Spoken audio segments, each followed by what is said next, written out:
On the list of the most well-known monsters from Hollywood movies, zombies clearly occupy one of the top positions. In their cinematographic version, they consume human flesh and brains with the explanation that this fact diminishes their pain of being dead, while humans bitten or hurt by zombies end up becoming zombies as well. In Haiti, zombies not only exist in movies, but as a day-to-day reality that is steeped in voodoo, which revolves around spirits known as Iwa. In Haitian voodoo, or Haitian Voodoo, the Iwa spirits get their names and attributes from traditional West and Central African divinities, and they are also equated with certain Roman Catholic saints. Haitian history in the world of zombies and voodoo. Haiti, the first black republic, is distinguished by colonialism, poverty, zombies, and voodoo. Situated in the Caribbean and with its capital at Port-au-Prince, this country continues to be dominated by the existence of gangs and corruption, and the silence of the night is often interrupted by gunshots and by violent thunderstorms. The harsh living conditions in this island nation have reduced the median life expectancy to just 43 years. Even though life goes on, just like business, each morning brings forth the necessity to clean the streets after the confrontations of the night. The Spanish arrived in Haiti in the year 1492 and they exterminated the local indigenous population in less than 10 years. Taking into consideration the fact that the Industrial Revolution had not occurred yet, slaves continued to be in high demand and colonial Haiti quickly got involved in this horrible industry. In roughly 1503, the Catholic priest Bartholomew de las Casas came up with the idea of bringing slaves to Haiti from Africa.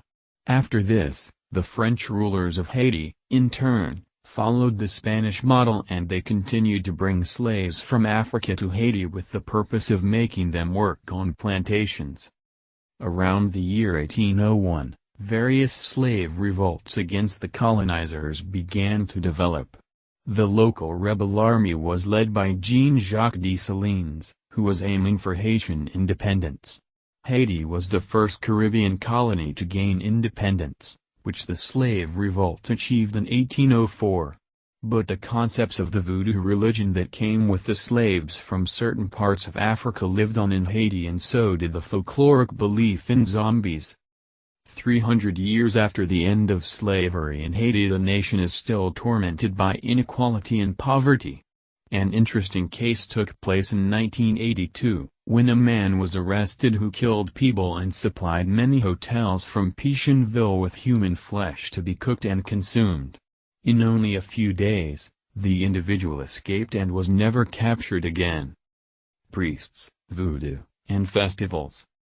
Haitian voodoo constitutes a religion centered around one main god alongside whom a multitude of Iwas, or Los, exist, which are entities in the form of energy spirits which help humans entering into contact with voodoo. One thing voodoo adepts desire is to become possessed by such spirits which induce the state of loss of self with the purpose of being consumed by a higher power. In Haitian voodoo, animal sacrifices are offered to these spirits. The explanation is that, in the moment of the animal's death, an energy is released which can feed those present on a spiritual level. In this way, that which is received from the sacrifice constitutes the purpose of performing the ritual. Many annual voodoo celebrations take place in Haiti. And, regardless of the conditions, celebrating these ritualized festivals is never stopped for any reason. An example of this is the Haitian version of the Day of the Dead, Dia de los Muertos.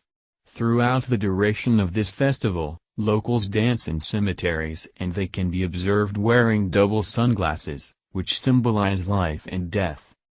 In voodoo, priests are called Haungan. They perform their activity in parish-style temples where receiving people is done through the act of pouring water on the floor. Everything has a positive, good, or a negative, evil, meaning. The West offers the concept of the good-evil division, while voodoo does not present this separation. Voodoo recognizes and uses both sides. A Haungan has the possibility to use spirits in order to help individuals, while a boker, a priest who can practice black magic, has the possibility of also dealing with spells and curses. In Voodoo, the Boker is preoccupied by both the positive and the negative side. He serves the voodoo spirits with both hands. Voodoo, secret societies, and zombies on demand. Voodoo also refers to the existence of astral zombies. These entities are spirits captured by priests who use them. By using these spirits, priests can offer help to individuals who wish to obtain large financial gains, or they can be cursed and used for evil purposes. Just like in the situation of the living dead, zombies appear in the form of humans who are physically still alive, but whose eyes indicate in a clear way that life has left their body. There are not too many conversations about zombies in Haiti that can be overheard in daily life, because zombification, the process of creating a zombie, is an illegal procedure. But there are several secret societies in Haiti that keep the zombie world under control locally. These societies act like a spiritual justice system, and sometimes their verdicts are powerful and irrevocable. There are also secret societies in Haiti that practice Makanda, the most violent form of voodoo black magic. During the War of Independence, 1801 to 1804, fighters that poisoned and killed the white colonizers were already practicing this form of black magic. In certain situations, when someone must be punished, but not killed, the secret societies could transform the individual into a zombified slave and use him for forced labor. Zombification results in the elimination of individuality and a lifetime of slavery commanded by a single master. The master treats the zombie as a subhuman. These days, the Haitian mafia demand sums of around $2,000 for zombie slave, along with the guarantee of protection from government authorities like the police. Zombification. In Haiti there have been numerous cases of zombification that have been reported on. The process of zombification is structured in 4 main stages. The first stage refers to the trial. When the respected offended person wants to seek justice, that person will go to a boker to be avenged. That boker has the obligation to meet the other bokers who are more advanced in rank or in age. Together, they will judge the case and reach a final decision. In cases when the individual's request is heeded, the zombification process will be applied and a boker gathering will proceed by preparing the specific poison. Poisoning represents the second stage of the zombification process. These poisons are very powerful and can be administered via inhalation, swallowing or touch. The poison recipe is the greatest secret of the zombification process. Known ingredients include dried frogs, various substances, dried plants, human bones minced into powder, poison ivy, and the toxin of the pufferfish. Pufferfish are famous in Japan as they are a culinary delicacy but must be specially prepared by a trained chef to avoid the toxic poison in the fish's internal organs. Each year, the consumption of this fish results in 3 or 4 deaths in Japan, and many others suffer severe consequences requiring medical aid. Once the poison has been administered, the soon-to-be zombie goes through convulsions and stomach cramps followed by the effect of the neurotoxin from the pufferfish which makes the individual seem dead. If the correct poison dosage is used, the toxin has the effect of reducing the human metabolism to the point where the individual seems dead. It is very difficult for someone to understand that the poisoned individual still lives. Haiti does not have a very well-developed medical system, and thus the poisoned individual is easily declared dead and taken to the morgue. Even though, looking from the outside, the individual seems dead, he is aware of his surroundings. He understands that he is being buried, he hears his loved ones crying, he hears the sealing of the lid of the coffin and the way in which the earth from the shovel falls on top of it. But the zombie cannot move or utter a single word. In this way, the person is buried alive, but the individual does not suffocate because his metabolism is slowed to the point in which the brain no longer needs too much oxygen. Waking the deceased is the third stage of the zombification process. This is represented by the boker master, or someone appointed by him digging up the seemingly dead man. The time up to the moment of digging up the individual can vary from a few days to a week, during which the poison takes effect and induces severe cerebral lesions. As a result, the person is deprived of will and personality, and the individual becomes the slave of the boker. In the medical world, the disease called catatonic schizophrenia can make an individual seem dead and zombie-like, but it is treatable. However, the victim of the Haitian zombification process cannot be cured. Continuous slavery is the final stage of the zombification process, a context in which the person has nothing left of his previous life and can only live on as a zombie. To remain alive, a zombie must never consume salt. Moreover, the boker must give the zombie something meant to keep its blood pressure at a low level. This stage of permanent slavery can only end with either the revolt of the zombie or with the death of the boker. As zombie no longer has a will, the cases of revolt are extremely rare. Spirits from the world beyond. Voodoo is not reduced solely to the creation of zombies. This originally African religious belief system dates back more than 7,000 years, making it one of the oldest religions in the world. The activity of the bokers and of the houngans is not just tolerated, but they are visited and consulted by the authorities.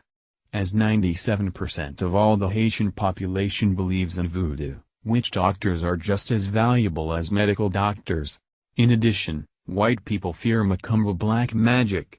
According to ethnographer Alfred Metrox in a quote from 1959. The horror which I have encountered at the white people of Haiti can be explained through a kind of revenge of the former slaves, mistreated for generations. They have used their occult powers to terrify their former tyrants. The fear which reigned on all the plantations from Haiti was deeply rooted in the souls. It was the horror in front of the magical power of Africa, which disturbed the sleep of slave masters. One of those interested in Haiti and voodoo was the Spanish scholar Juan José Rivenga, who traveled to both Haiti and Africa with the purpose of documenting and finding out as many things as possible about these religious beliefs. He was the witness of a memorable ceremony in Haiti's Djibi village, which he describes in the following way. I saw that most of the doors on which a fetish had been hung were open.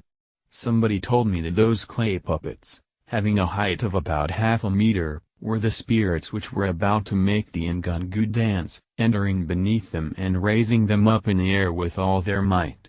The music started in a frenetic rhythm. All drank and danced, preparing themselves for that which was about to follow.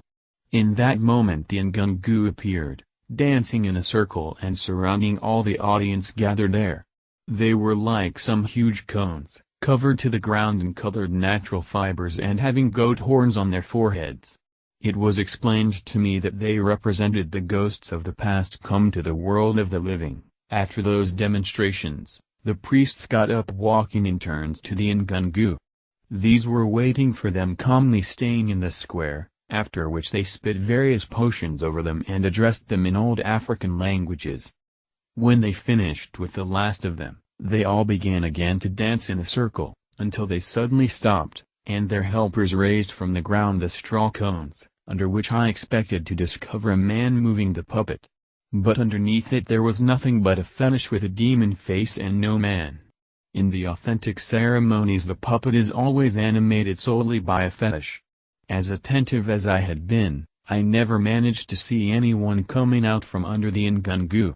As soon as they placed it back standing on top of the fetish, it began to dance again. Pure and simple, beneath the Ngungu there was nothing else than the horn. The puppet moving it, and, when they saw it, the villagers began to scream in fear. The beliefs from the area mention the fact that whenever an Ngungu touches a person, that individual is soon taken away to the world of darkness. Puppets and death. In voodoo, the belief referring to the human soul is a dual one, meaning the soul has two parts, the gross bon ange, the big and good angel, and the petit bon ange, the small good angel. The first part denotes the protective spirit that at the moment of death detaches itself from the body, and the second part defines the totality of the person's deeds. The family of the deceased is obliged a year after his death to perform the ritual of the extraction from the bottom of the water.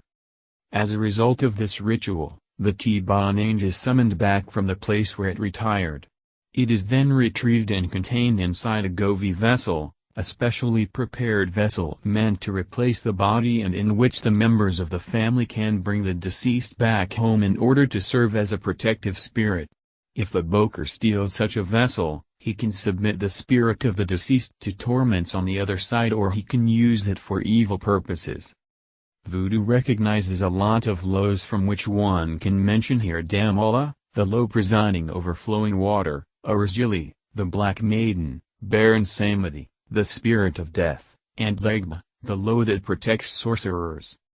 For the purpose of realizing an action at a distance on a certain person, a boker must enter a trance in such a way as to become possessed by that law which he has invoked. In this way, the soul of the boker is temporarily replaced by the spirit of the respective law. In consequence, the boker can travel spiritually without restrictions, and he can cause any kind of harm, including death. In other cases, a puppet can be created which looks similar to the victim and on which something which belonged to the victim is placed. The boker then performs a series of invocations addressed to Baron Samedi, another law, after which he can do things to the puppet that will also happen to the victim. Today, voodoo shows no signs of disappearing from Haiti. On the contrary, voodoo's various aspects continue to thrive in folkloric Haitian society and continue to fuel new Hollywood movie scripts about zombies,